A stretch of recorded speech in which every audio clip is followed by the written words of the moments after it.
Journal of the American medical association లో publish అయిన article ప్రకారం 40 నుంచి 84 ఏళ్లున్న 21,000 మంది మేల్ డాక్టర్స్ మీద చేసిన స్టడీలో వీక్లీ ఒక్కసారి ఎక్సర్సైజ్ చేసినా కూడా డయాబెటీస్ రాకుండా ఉండే ఛాన్సెస్ 23%. అదే వారానికి 2 నుంచి 4 సార్లు ఎక్సర్సైజ్ చేయడం ద్వారా డయాబెటీస్ రాకుండా ఉండే ఛాన్సెస్ 38%. అండ్ ఎక్సర్సైజ్ అనేది వారానికి 5 రోజుల కన్నా ఎక్కువ రోజులు చేస్తే డయాబెటీస్ రాకుండా వచ్చే ఛాన్సెస్ 42%. అంటే ప్రపంచంలో 25% డయాబెటీస్ కేసెస్ అన్ని కూడా కేవలం ఎక్సర్సైజ్ లేకపోవడం వల్ల వస్తున్నాయండి. అండ్ మనకు కష్టమైన ఎక్సర్సైజ్ ఏంటి తెలుసా?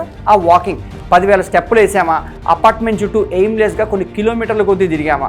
డాక్టర్స్ కూడా నడవండి నడవండి అంటున్నారు. అండ్ డయాబెటీస్ ఉన్న వాళ్ళు పాదాలకి స్ట్రెస్ కలిగించే యాక్టివిటీస్ లైక్ జాగింగ్ అనేది అవాయిడ్ చేయాలని ఇంటర్నేషనల్ స్పోర్ట్స్ సైన్సెస్ అసోసియేషన్ వల్ల మెడికల్ ఎక్సర్సైజ్ బుక్ లో చెప్తున్నారండి. వాకింగ్ కూడా చెప్పులు వేసుకుని అపార్ట్మెంట్ చుట్టూ వాకింగ్ పెడుతూ తిరుగుతున్నారు కానీ సూటబుల్ ఫుట్వేర్ లేకపోవడం వల్ల వచ్చే ఫుట్ అల్సర్స్ ఉంటాయి కదా, వాళ్ళకి త్వరగా తగ్గవండి. అండ్ ఇంకొకటి 300 mg కంటే ఎక్కువ బ్లడ్ షుగర్స్ ఉంటే ఎక్సర్సైజ్ అనేది అసలు చేయకూడదండి. అండ్ డయాబెటిక్ రెటినోపతి ఉన్న వాళ్ళు హెవీ వెయిట్ లిఫ్టింగ్ కానీ స్ప్రింటింగ్ అంటే పరిగెత్తడం లాంటివి యాక్టివిటీస్ చేయకూడదండి. Save it and share it with your family and friends.